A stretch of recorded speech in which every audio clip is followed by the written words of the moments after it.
I mentioned 2 weeks ago or 3 weeks ago the serious constitutional questions I have about this, and I've spelled out a number of those questions in a resolution that's sitting on your table about the different constitutional issues.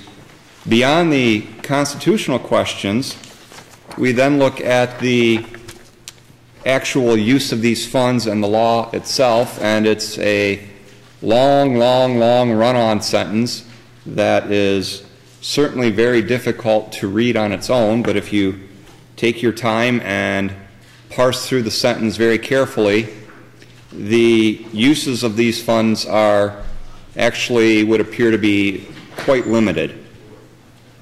And so not only are we quite likely levying these funds unconstitutionally, once we levy them unconstitutionally, we then go and spend them illegally.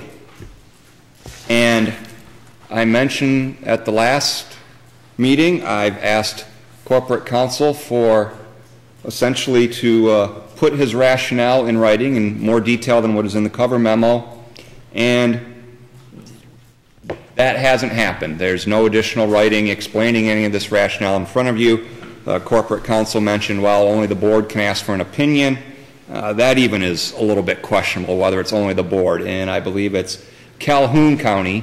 They have board policy that they've interpreted MCL 49-155 in such a way that a county officer applies to the entire Board of Commissioners, not just the county-wide officers. Or it was Calhoun County, Allegan County, some other county. In any case, I'm not even looking for a legal opinion. I'm looking for additional clarification, as I've said, regarding Act 88 levy specifically. And I'd like to be convinced because of the ability to spend that on roads. I do have some concerns about the use of the levy once we've collected it. And all I would like is some additional commentary similar to the cover memos that we have that hasn't been provided. And I've asked for it, I've emailed, and so this is just extremely wrong for this board to do this type of stuff. We are government, and for the government to be doing something that is very questionable legally, and it's certainly unclear that this is completely and 100% legal. If we look at another topic which I had some concerns with, the Corridor Improvement Authority a couple of weeks ago, I never said anything about the legality of that. I had concerns about the policy with this. I can't get past the legal concerns on this to even engage on the policy, because I believe we are levying this unconstitutionally, and then we are using the monies that we collect illegally.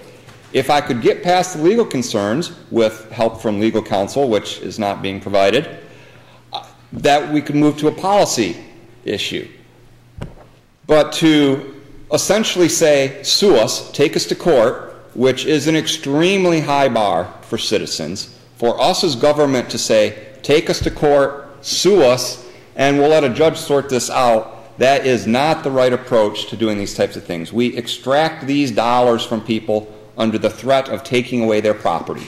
We will foreclose on their property if they refuse to pay this Act 88 tax. That is a very, very heavy threat from government to tax somebody. We should be darn clear that what we are doing is, beyond a shadow of a doubt, to the greatest extent we possibly can, legal. I know that's not always possible, but I have raised several different concerns that have not been answered satisfactorily. I certainly was looking to ask corporate counsel for a formal opinion. I may yet do that, but I cannot support this levy in the way we are levying it, and I can't support the way we are spending the money once we collect it. I guess that's all I have to say on this for right now. Thank you, Chair. Thank you, Commissioner. Thank you for sharing your opinions. I have Commissioner Conan Smith next, and then I'm going to call on myself to make an amendment. I appreciate Dan's passion on this issue, but you know, last year or the year before, the legislature took up a proposal to eliminate Act 88. They had a robust discussion at which you know, a number of us participated. Hearings on this. You know, they had the legislature, who, you know, really has a lot of, you know, I think, weight in deciding whether or not this law is legally, constitutionally enacted, took no action, left it in place as is. I'm comfortable that if the very conservative Michigan State Legislature was satisfied to the point where they chose not to repeal this act, that it comports with the state constitution, that it does therefore comport with the state constitution until a court determines otherwise. And I totally agree that the bar is high that in going to court on this one. I don't envy anyone that, of course, but I think my personal priorities are not determining the constitutionality of this law. My priority is investing in the economic outcomes that these dollars can provide for the people of Washtenaw County and the state of Michigan. The language that was raised during public comment is complex and convoluted, as Dan mentioned. It is one of the worst run-on sentences in statute, I think. It makes it really tough to determine what exactly the funds can be used for. I think it is quite reasonably arguable that increasing the trade in the county is a central tenet of the act, because it's repeated twice in two consecutive parts of the very, very small statute. That affords some leeway in interpretation of how those funds are used. I do think that, yeah, look, this is like the great new Google thing that reads my voice. It's telling me what a statute is, the definition of statute. Unless you send that to me, Dan.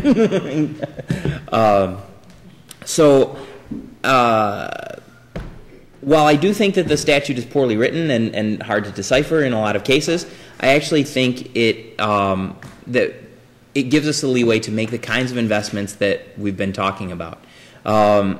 We don't have the best controls in place, as Doug Smith mentioned during public commentary, in terms of ensuring, for example, that the $50,000 that we allocate to Aerotropolis is being used to promote the benefits of doing business, investing in leveraging the products and industries of our county and our adjacent county. But if we look at the strategic plan of the organizations that we're investing in, I think that is a reasonable inference in each of these cases. The places where we do control the investment, in the Office of Community and Economic Development, I feel quite strongly that we're in concert with the objectives of the Act. And the amendment that was just made, in terms of the Food Systems Economic Partnership, it has really no other purpose than to identify, promote, and advance the agricultural products of our county and our state. So I appreciate the complexity of it. I appreciate the fact that you know, this is a pre-Headley statute, so its applicability is somewhat convoluted.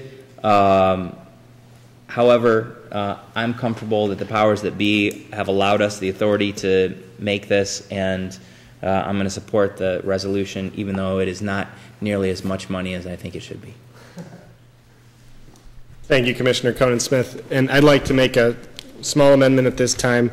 The resolved clause, actually the first resolved clause in the first sentence says, resolved that pursuant to the authorization of Public Act 88 of 1913, The Washtenaw County Board of Commissioners approves a millage of .070 mils to be levied against all real property in the county. I want to change real to taxable, and that's an error that was made both in this Act 88 resolution and in the Veterans Relief Resolution. And the Veterans Relief Resolution was subsequently corrected by our action earlier, but I wanted to make that correction in this Act 88 resolution as well. Support.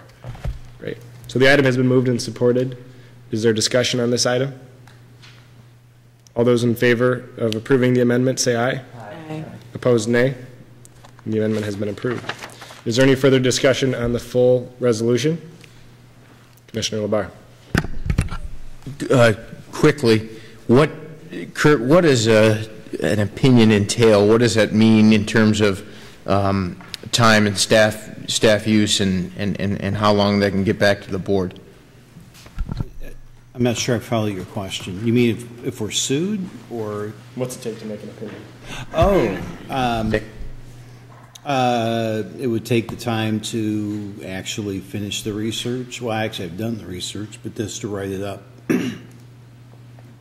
But, I mean, that being said, and I've told this to Commissioner Dansmith several times, because this is written so vaguely in some respects, it's not written as well as it could, and there's not much guidance as far as case law, because we haven't seen any cases challenging it.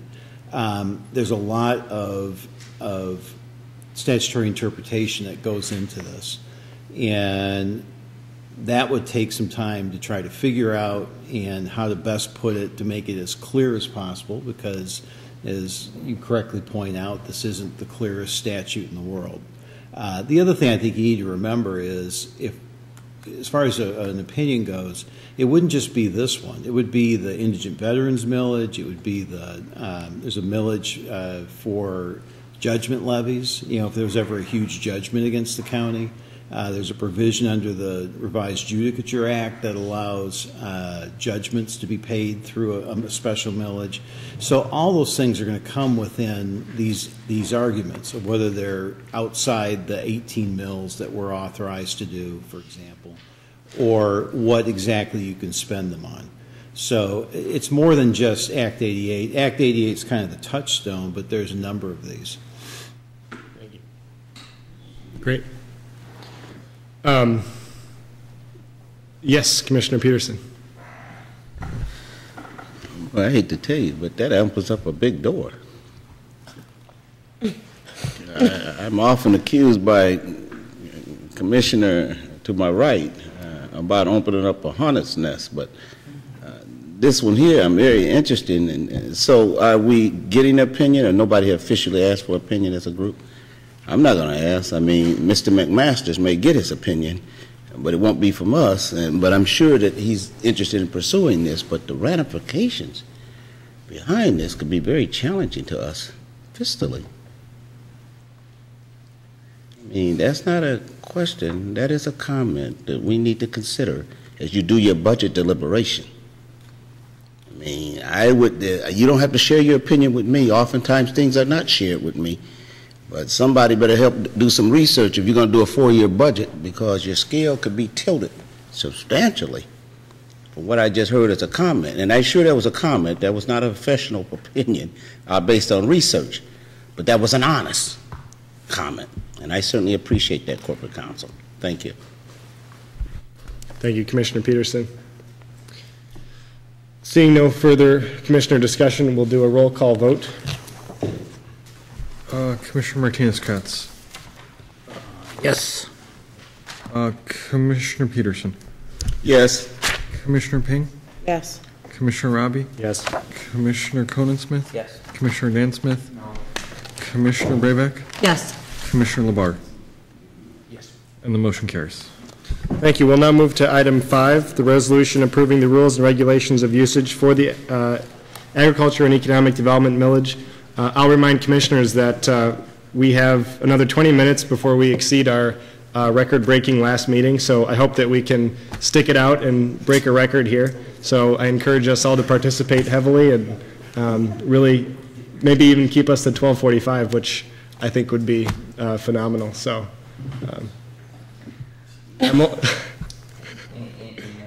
Yes, Commissioner Conan-Smith. We we talked about an amendment about the applicability of this policy? It should be built in already. There should be some language. Mary Jo helped to draft some of that based on the discussion that happened at the board table at our last meeting. So, We have to leave that as an amendment, though, I guess, is the question, Kurt. No, because last time there was no written resolution. You had just made a verbal motion from the floor to approve the policy, but there wasn't a written resolution to go with it. So this is the first resolution that's actually doing it. Gotcha, okay. Sorry, man, that's too short. I could talk for a little longer if you need me to. let's keep it going. All right, anybody else? Commissioner Dan Smith? I've got several concerns about this policy. In the interest of time, I won't go through all of them. I'll mention just one example of a concern under item 6A2. It says amount not to exceed 10% shall be distributed by the advisory committee without the approval of the Board of Commissioners. My concern with that particular item is that the Act 88 law says that the money will be used as directed by the Board of Commissioners. That's very specific wording in that statute, and my concern is, of course, that money's being used without the direction of the Board of Commissioners, as this policy thing allows, would not be congruent with that particular statute. Thank you. Thank you, Commissioner Smith. Any further discussion? Commissioner Ping? So I would ask if Kurt has any comment to that. I mean, if it specifically says at the direction of the board, and 10% is not of whatever percent. Well, that's what I was just going to say is that, thank you.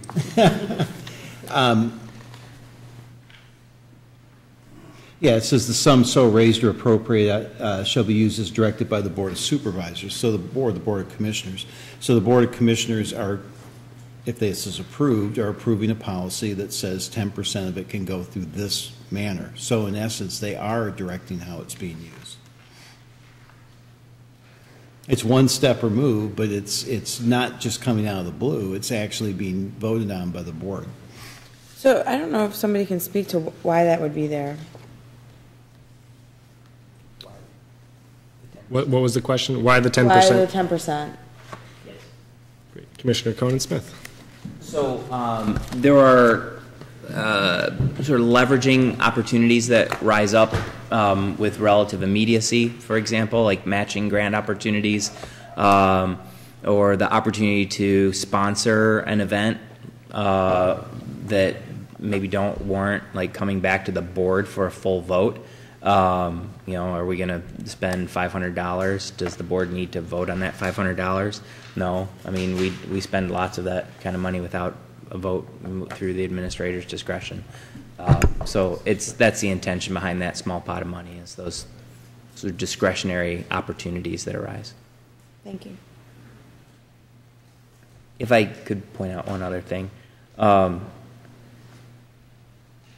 So we can also like give this money away to an association to redistribute it or use it as it see fits.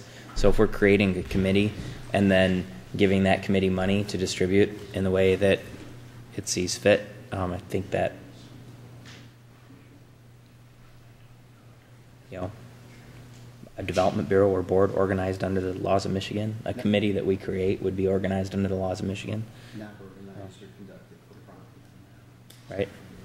When it's not a profit-making committee, it's a committee of us. So, I mean, I think there's lots of ways to argue that what we're doing is just fine.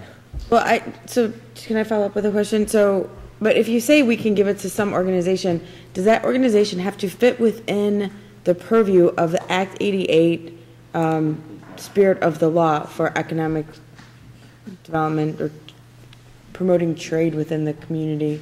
That would be Doug Smith's point from public comment, that the dollars have to be used for the purpose of the act. So, yeah, we couldn't just say give it to... So we can't give this money to the Delana shelter. Right. So it has to be for a specific use. So if we choose, we can give it then to MSU Extension for more food work or the fair or whatever. Yeah, what it says is you can give it to an organization that's not organized or conducted for profit and which is engaged in the purpose of the act, basically. So you can't give it to any other entity that's not engaged in those purposes, no matter how you interpret it.